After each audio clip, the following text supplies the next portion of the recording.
یہ نقص ہے.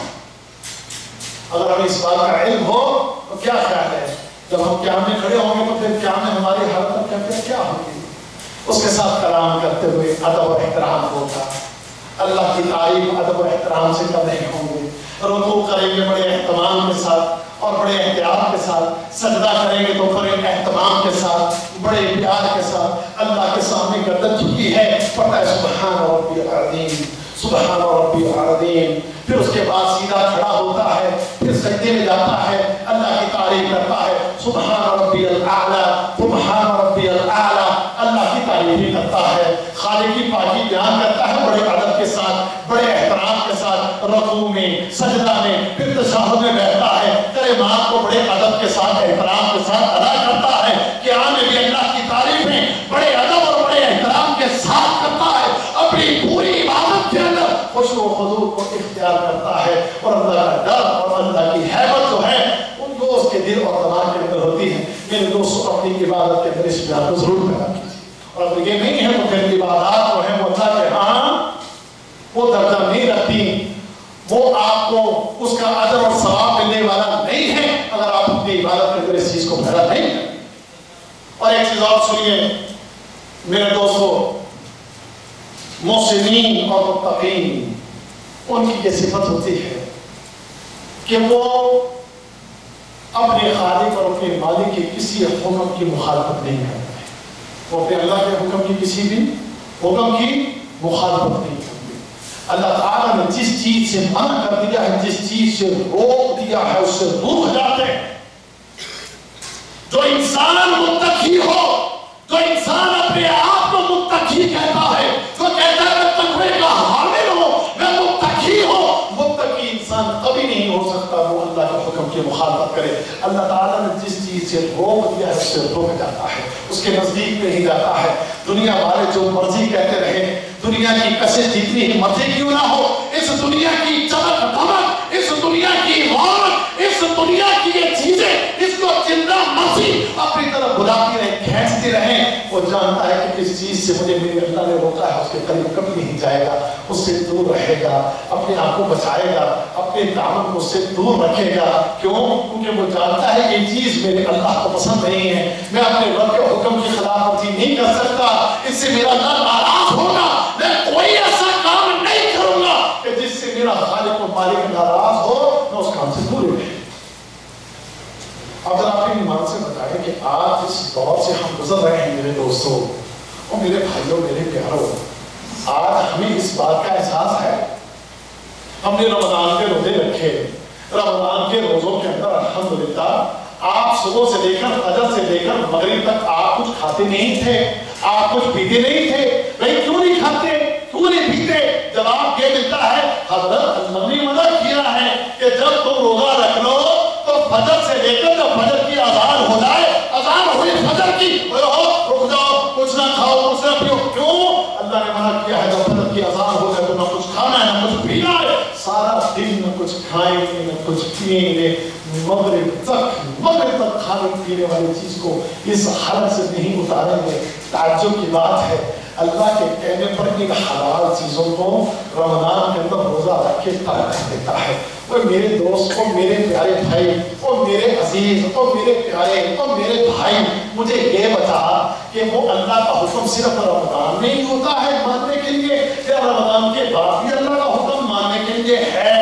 اللہ کے حکم کو مانتے ہوئے تُو نے حلال چیزوں کو فجر سے لے کر مغرب تک تُو نے کھانا چھوڑ دیا, تُو نے پینا چھوڑ دیا. لیکن رمضان کے بعد اللہ کی جو حرام کردہ چیزیں ہیں جن سے اللہ نے روک دیا ہے, تو نے یہ حرام کام نہیں کرنے ہیں. میرے بھائی, رمضان کے بعد کیا اللہ کا حکم کی کوئی اہمیت نہیں ہے؟ رمضان کے بعد اللہ کے حکم کی کوئی حیثیت نہیں ہے؟ نہیں میرے دوستو, جس طرح تم نے رمضان میں روزہ رکھ کے اللہ کے حکم کو مانا ہے, اسی طرح رمضان کے بعد بھی اللہ کے ہر حکم کی تابعداری کرنا ہے. اپنے رب کے حکم کے اوپر عمل کرتے ہوئے آخری بات ذرا میری غور سے سن لیجئے. ٹائم ہو رہا ہے اس لیے میں زیادہ وقت نہیں لوں گا, غور کیجئے گا. اور میرے عزیزوں اور میرے ساتھیوں, آج جس معاشرے میں ہم رہ رہے ہیں, آج ہم نمازی بھی ہیں, آج ہم حاجی بھی ہیں, آج ہم بہت سے ایسے کام ہیں کہ جس میں ہم اللہ کے احکام کی خلق خلاف ورزی کر رہے ہیں. کیا خیال؟ آج اللہ کے حکم کی پوری خلاف ورزی ہم کر دیے نا. آج پوچھے ایک داڑھی بولنے والا، ایک داڑھی کاٹنے والا، ایک فلم دیکھنے والا، ایک گانے سننے والا، ایک بے حیائی کے کام کرنے والا، وہ تو جناب بے دینی کے یہ بے حیائی اور فحاشی کے یہ بے غیرتی کے یہ کام کرنے والے آج ہمارے معاشرے کے اندر جو موجود ہیں، چاہے ذرا دیکھو ان کی حالت دیکھو. نمازیں بھی پڑھ لیتے ہیں، روزے بھی رکھ لیتے ہیں، صدقے بھی کر لیتے ہیں، لیکن وہ فلم ضرور دیکھتے ہیں، وہ گانا ضرور سنتے ہیں، عمرے بھی کرتے ہیں، حج بھی کریں گے، داڑھی بھی بولتے ہیں، داڑھی بھی کھاتے ہیں، سگریٹ بھی پیئیں گے، سگریٹ پینے والے، داڑیاں کاٹنے والے، فلمیں دیکھنے والے، جھوٹ بولنے والے، دھوکہ دینے والے، بے ایمانی کرنے والے، ایک دوسرے پر ظلم کرنے والے. اور مجھے بتاؤ بھائی یہ کون سا اسلام ہے، یہ کون سا دین ہے، یہ کون سا ایمان ہے؟ یہ دین ہے ہمارا. اللہ اکبر. معاشرے کے اندر اتنا بگاڑ پیدا ہو چکا ہے، آج ہمارے معاشرے کے اندر اتنی خرابیاں آ چکی ہیں کہ اللہ کا ڈر دلوں سے جاتا. معاشرہ کتنا کرپٹ ہو چکا ہے، معاشرے کے اندر برائی کتنی آ چکی ہے. وہ آج آپ نے وہ واقعہ سنا ہوگا، ہمارے قصور میں ایک واقعہ ہوگا پاکستان میں، وہ واقعہ بچوں کا واقعہ سنا ہے آپ نے؟ وہ 250 بچے تقریباً جو ابھی تک سامنے آئے ہیں، 250 یا 280 بچوں کا وہ واقعہ ہے. وہ جانتے ہیں آپ کیا ظلم ہو رہا ہے؟ وہ ان بچوں کو گرفتار کر کے، وہ بچوں کو اغوا کر کے، وہ 5 سال کے 6 سال کے ننھے منھے بچے ان کو اغوا کر کے لے جاتے، ان کے ساتھ زیادتی کرتے. وہ 5 سال کا 6 سال کا 7 سال کا بچہ ہے، اس کو لے جا کر 1 نہیں 2 نہیں 3 نہیں 10 آدمیوں نے ایک معصوم بچے کے ساتھ زیادتی کی اور زیادتی کر کے ویڈیوز بنائے اور پھر پورے ویڈیوز کو بنا کر جناب اس کو بھیج رہے ہیں، یورپ کے اندر بھیج رہے ہیں، دیگر ایشیائی ممالک کے اندر بھیج رہے ہیں اور اس ویڈیو سے پیسہ کما رہے ہیں. ان کو دکھا رہے ہیں مسلمان ہے مسلمان.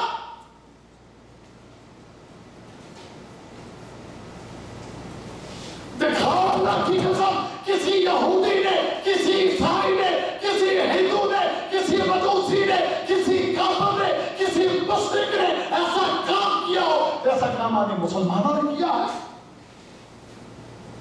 یہ سب کچھ کیوں ہے یہ سب کچھ؟ اللہ یہ میں اپنے دل کی باتیں آپ سے کر رہا ہوں. نمازیں پڑھے پھرتے ہو، تمہاری نمازیں بھی درست نہیں، تمہارے عمرے بھی درست نہیں، تمہارے حج بھی درست نہیں، تمہارے سب کے خیرات بھی درست نہیں. الا ماشاءاللہ، الا ماشاءاللہ، الا ماشاءاللہ. آج ہماری عبادتیں بھی بناتے ہیں، آج ہماری عبادتیں دکھاوے کی، آج ہماری عبادتیں خصوص سے خالی، اور اس کے ساتھ سب یہ برائیاں اور بے حیائی اور یہ فحش اور یہ بدکاریاں، یہ جرم ہمارے معاشرے میں اتنا بڑھ گیا، اتنی زیادتی. معصوم بچے اللہ کی قسم 5 سال کا 6 سال کا بچہ ہمارا بچہ ہے، ہمارا خون ہے، ہمارے دل ہے، ہمارے جسم کا حصہ ہے، ہمارا گوشت ہے، ہمارا نام ہے، ہمارا خون ہے، ہمارے بچے ہیں، ہمارے پیارے ہیں. ہمیں ان پر شفقت آتی ہے، محبت آتی ہے، لیکن درندہ بن گیا آج کا مسلمان درندہ بن گیا. کیا یہ درندگی نہیں آپ نے دیکھی نہیں؟ 5 6 سال کی بچیاں، معصوم بچیاں یاد ہو، معصوم بیٹیاں، وہ بیٹیاں ہیں، بیٹیاں ہیں جن کو دیکھ کر ان پر ترس آتا ہے، جن کے سر پر ہاتھ رکھنے کو جی چاہتا ہے اور جن کی حفاظت کرنے کو جی چاہتا ہے. وہ میری بیٹی ہے، وہ تیری بیٹی ہے، وہ ہم سب مسلمانوں کی بیٹی ہے، وہ ہم سب مسلمانوں کے بچے ہیں. لیکن ان ظالموں نے مسلمان ہیں، وہ بھی مسلمان ہیں، اللہ تک لے گئے، ان بچوں کے ساتھ ظلم کیا. ایک بار نہیں کیا اور ایک میں نہیں کیا، 10 آدمی ایک وقت میں بچی کے ساتھ زیادتی کرتے ہیں، بچیوں کے ساتھ زیادتی کرتے ہیں. پھر ان کی فلمیں بنا کر مارکیٹ میں بھیجتے رہے. یار یہ انسان ہے.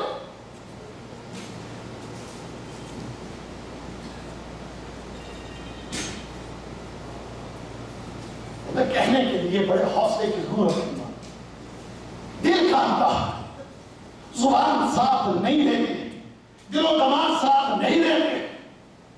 اپنے معاشرے کے کس کس گند کو بیان کریں ہم اپنے معاشرے کی گندگی اور غلاظت کو کہاں کہاں سے پکڑے اور لوگوں کو سکھائے سمجھائے. اور یارو یہاں جانیات میں آنے والوں چھوڑ دو اس گندگی کو، چھوڑ دو اس غلاظت کو، چھوڑ دو یہ فلمیں چھوڑ دو، یہ ناچ گانے چھوڑ دو، یہ گانے موسیقیاں چھوڑ دو، یہ بے حیائیاں چھوڑ دو. تم مومن ہو، تم مسلمان ہو، اللہ کے بندو، تمہیں تمہارے رب نے عالم کیا ہے کہ تم بے حیائیوں سے، بہادروں سے دور رہو، بدکاریوں سے دور رہو. اپنی آنکھوں کو نیچا رکھو، اپنے دل و دماغ کو پاک رکھو، پاک رکھو، پاک رکھو. یہ تمہارے رب کا تمہیں حکم ہے. لیکن آج کا مسلمان ماننے کو تیار ہی نہیں.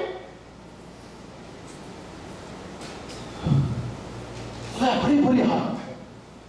دل تڑپتا، اللہ کی قسم جب میں نے پڑھا تو تمام کام نہیں کرتا. یہ حالت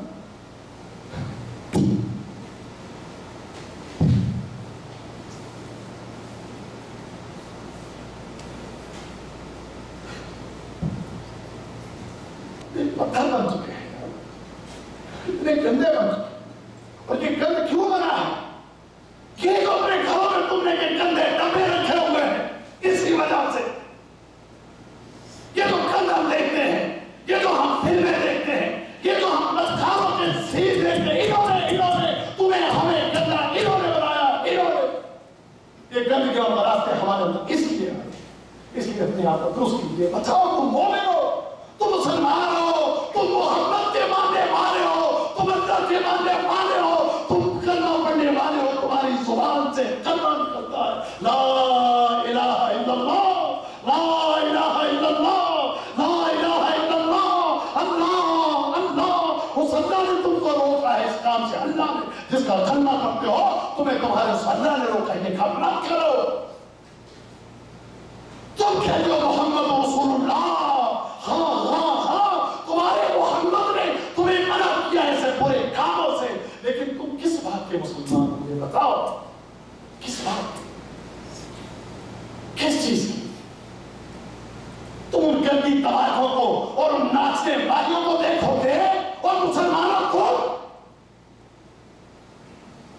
تو بے حیائی کے کردار دیکھو گے تو پھر ایسے ہی سین سامنے آئیں گے تمہارے معاشرے میں. یہ گندگی اور غلاظت پھر اسی طرح تمہارے سامنے آئیں گے. پھر تمہارے معاشرے کے اندر ایسے بگاڑ پھر آئیں گے. دیکھو گے تم. آج منا رہے ہیں 14 اگست کامیابی کا دن. کون سی کامیابی تم نے کیا کام کرنا ہے؟ ہم بھی انگریز سے آزاد ہو گئے. آج دیکھو جشن منایا جا رہا ہے. جشن تمہارے پاکستان میں، ہندوستان میں یہ 14 اگست 15 اگست کے جشن کس بات کا جشن؟ یہ ہم انگریز سے آزاد ہو گئے. اللہ کے بندے انگریز سے تو آزاد کھا ہوا ہے. انگریز کا کلچر، انگریز کی گندگی، انگریز کی تقبیر، اس کے سوچ، اس کا جو بھی بنا کرے وہ تم نے اپنے گھر کے اندر لا کر رکھا ہوا ہے. تو انگریزوں کا آج بھی غلام ہے، غلام ہے. اِنَّا لِلَّهِ وَإِنَّا إِلَيْهِ رَاجِعُونَ. بھائیو میرا موضوع واللہ میں کچھ اور تیار کر کے آیا تھا لیکن بس جدھر میری بات چلی گئی دل بدی میں نے وہ گفتگو آپ کے سامنے کر دی ہے. میں یہ بیان کرنا چاہتا تھا اللہ کے پسندیدہ بندے، لیکن وہ متقین اور محسنین کے حوالے سے بات شروع ہوئی اور اسی حوالے سے یہ چند چیزیں آپ کے سامنے رکھنی ہیں. 3 چیزیں میں نے رکھی ہیں. ایک پہلی چیز کہ اپنی نیتوں کو خالص کر لیجیے. عبادت وہی قبول ہوتی ہے جس کی نیت درست ہے. اور دوسری چیز میرے بھائیوں اپنی عبادات کے اندر خشوع و خضوع کو پیدا کیجیے. یہ بڑی اہم باتیں ہیں، اس کو معمولی مت سمجھیے گا. اپنی عبادات کو درست کر لیجیے. اور تیسری بات، اپنے آپ کو ہر اس کام سے روک لیں جس سے اللہ نے آپ کو روکا ہے. آپ یہ کام کر لیں، انشاءاللہ آپ محسنین ہیں، آپ متقین ہیں. آپ اللہ کے پسندیدہ بن جائیں گے. آپ اللہ کے پسندیدہ بن جائیں گے. اللہ تعالیٰ مجھے آپ کو ہم سب کو سامنے عمل کرنے کی توفیق عطا فرمائے. تھوڑا بہت زیادہ لگا معذرت چاہتا ہوں. وآخر دعوانا ان الحمد للہ.